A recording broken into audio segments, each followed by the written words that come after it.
Good morning, students. As you know, we were discussing tenses, so we will continue. I'm going to explain it once again. So please pay attention. I have told you that there are 6 forms of the verb: V1, V2, V3, V4, V5, and V6. And every form of the verb has its own helping verb. You know how to change the form of the verb. First form like play, in second played, played, playing. V4, in V4 we simply add ing in the first form of the verb. V5 means first form of the verb में हम S या E S को add करते हैं. V1 और V5 का use हम simple present tense में करते हैं, मैंने आपको बताया है. And V6 six form of the verb is infinitive form 2 + V1.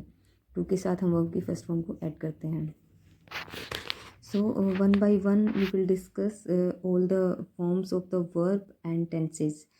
Through the forms of the verb we identify the tense, that which tense is used. Verb की form हमें help करती है आइडेंटिफाई करने के लिए.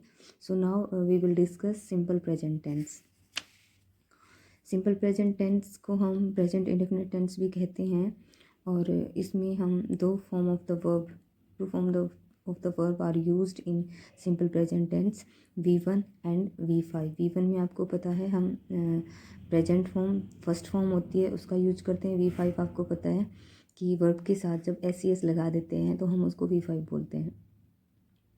अब जैसे कि मैंने आपको बताया कि हर वर्ब का अपना एक यूनिक हेल्पिंग वर्ब होता है, तो यहाँ पे जो V1 है उसका हेल्पिंग वर्ब होता है डू, और V5 जो है यानी कि एस लगेगा वर्ब की फॉर्म के साथ, उसका हेल्पिंग वर्ब है डज. तो अब क्वेश्चन ये है कि हमें इन हेल्पिंग वर्ब की ज़रूरत क्यों पड़ती है. जब हम एक सेंटेंस को इंटरोगेटिव या नेगेटिव सेंटेंस में चेंज करते हैं, when an affirmative sentence is changed into negative or interrogative sentences, we need these helping verbs. We need these helping verbs. Now see some examples. They play hockey. Subject, then first form of the verb and object. It's very easy. You need not to do any more and more effort to make such kind of sentence, and you can make hundreds of sentences like this on your own.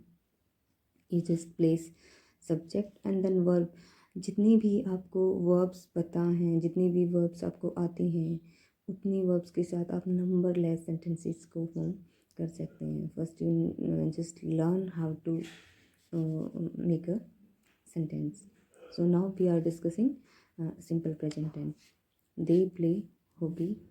And in negative, when we change in negative sentence, मैंने आपको बताया था कि जब हम negative या interrogative का change करते हैं तब हमें डू और डज की नीड होती है. अब एक ही टेंस है बट हमें यहाँ पे 2 तरह की वर्ब और 2 तरह की हेल्पिंग वर्ब की ज़रूरत क्यों पड़ती है. क्योंकि सिंपल प्रेजेंट टेंस में एक चीज़ आपने ध्यान रखनी है कि अगर आपका सब्जेक्ट जो है सिंगुलर है तो आप singular form of the verb का यूज करेंगे, और अगर आपका जो सब्जेक्ट है प्लूरल है तो आप plural form of the verb use करेंगे. तो V1 जो आपकी है वो plural form of the verb है, और V1 का जो हेल्पिंग वर्ब है डू, ये प्लूरल फॉर्म का हेल्पिंग वर्ब है. ओके. एंड V5 जो है हमारा सिंगुलर सब्जेक्ट अगर हमारा है तो हम V5 का यूज करते हैं, और V5 का हेल्पिंग वर्ब डज है. That's why we need 2 helping verbs. We need 2 verbs and 2 helping verbs according to subject. So here you can say they means we. यहाँ पे एक से ज़्यादा है, प्लूरल है, सब्जेक्ट हमारा प्लूरल है, इसलिए हम V1 का यूज करेंगे. ये V1 है हमारा. They play hockey. अब आपको नेगेटिव में चेंज करना है तो सब्जेक्ट के जस्ट बाद आप डू नॉट का यूज करेंगे. डू हमारा हेल्पिंग वर्ब है फर्स्ट फॉर्म का, और इसके जस्ट बाद आप नोट ऐड करेंगे, दे डू नोट, और बाकी same to same, play hockey तो प्ले हॉकी। दे के सब्जेक्ट के जस्ट बाद आप डू नोट का यूज़ करेंगे, और उसके बाद सेम टू सेम सारा सेंटेंस वैसे के वैसे रखना है। ना आपको इंटरोगेटिव में चेंज करना है तो ये इससे भी ज़्यादा ईजी है। जो आपका फर्स्ट अफर्मेटिव सेंटेंस है उसके स्टार्टिंग में आप सिर्फ हेल्पिंग वर्ब को ऐड कर देते हैं। आपको पता है वी1 का हेल्पिंग वर्ब डू है, आप सिंपली अफर्मेटिव सेंटेंस के बिगनिंग में हेल्पिंग वर्ब को ऐड कर देंगे और वो आपका इंटरोगेटिव सेंटेंस बन जाएगा। जैसे देखिए, आपने सिर्फ यहाँ पे डू ऐड किया है, बाकी सेंटेंस सेम टू सेम है, they play hockey, they play hockey. और लास्ट में when you use at the beginning any of the helping verbs you put question mark at the end of the sentence. Okay, so do they play hockey, क्या वे hockey खेलते हैं। और जब interrogative negative form करना है subject के just बाद, जैसे यहाँ पे सब्जेक्ट के जस्ट बाद आपने डू नोट ऐड किया था, यहाँ पे सब्जेक्ट के जस्ट बाद आपने नोट ऐड करना है, और डू को हम आगे ले आएंगे क्योंकि ये इंटेरोगेटिव भी है और नेगेटिव भी है। Do they note play hockey, and it's very easy, you can make hundreds of sentences like this. Now see another example of singular subject. देखिए यहाँ पे हमारा सब्जेक्ट सिंगुलर है, ही, वह एक सिंगल पर्सन है।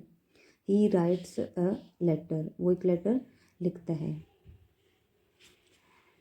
अब हमें इसको नेगेटिव में चेंज करना है, तो मैंने आपको बताया था ही राइट्स, जो ये राइट्स हमारी वर्ब है ये कौन सी है, ये V1 है या V5 है, क्योंकि आप देख सकते हैं इसके पीछे एस ऐड है, और मैंने आपको बताया था V5 स्टार्टिंग में हमने बताया था V5 जो होती है हमारी, उसमें हम वर्ब के साथ एस या एस को ऐड करते हैं। तो यहाँ पे इस सेंटेंस में हमारा सब्जेक्ट सिंगुलर है, सिंगुलर सब्जेक्ट के साथ हम एस या एस ऐड करते हैं, तो ये हमने V5 यूज किया है। तो V5 यूज हम करते हैं तो हमारा हेल्पिंग वर्ब क्या होता है, V5 का मैंने आपको बताया था, V5 अगर आप सब सेंटेंस में यूज करते हो तो आपका हेल्पिंग वर्ब डज होता है। तो यहाँ पे देखिए सब्जेक्ट के जस्ट बाद हम हेल्पिंग वर्ब और नोट का यूज करेंगे, ही डज नोट, बाकी सेम लिखना है आपने, write a letter, he does not write a letter. Now you have to simply add this interrogative sentence, you have to simply add this helping verb in the beginning of the sentence, does, then he। Rights की जगह पे हमने right किया है, क्यों किया है, क्योंकि ये जो एस था यहाँ पे इसको हमने डज में इंक्लूड कर लिया है, तो दोनों जगह पे हम एस नहीं लगाएंगे। राइट्स, डज ही राइट्स अगर हम करते हैं तो ये गलत हो जाएगा, डज ही राइट्स ऐसे नहीं करेंगे हम, does he write a letter. और इंटरोगेटिव नेगेटिव में does he not write a letter. Simply आपने क्या करना है कि हेल्पिंग वर्ब को जब आप इंटरोगेटिव सेंटेंस बनाते हैं तो सब्जेक्ट के पहले ऐड कर देंगे, हेल्पिंग वर्ब को सब्जेक्ट से पहले ऐड कर देंगे। देखो इससे पहले अगर हम डज करते हैं, डज ही राइट्स की जगह राइट हो जाएगा, does he write a letter, does he write a letter, क्या वो एक लेटर लिखता है। डज अगर आपने इंटरोगेटिव नेगेटिव बनाना, does he not write a letter.